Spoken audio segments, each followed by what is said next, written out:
Comment সেকশনটাকে আমি activate করতে পারছি না। আমি বললাম না আমি একটু আইডল এই ব্যাপারে, এই সেটিং ফেটিংগুলো দেখার জন্য।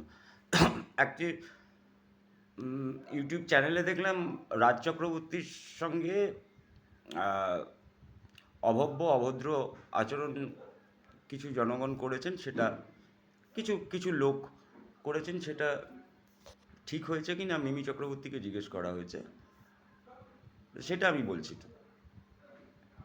মানে অডিয়েন্স হিসেবে, অডিয়েন্সের একজন হিসেবে আমি বলবো একদম ঠিক করা হয়েছে। একদম ঠিক করা হয়েছে এই কারণে তারা আশা কর ও, আর বলছি না আর কি। আগেই ওনার বোঝা উচিত ছিল, আগেই ওনার বোঝা উচিত ছিল যে সিনেমার ফ্যান ফলোয়িং আর মানুষের অস্তিত্বের সংকট এক জিনিস নয়।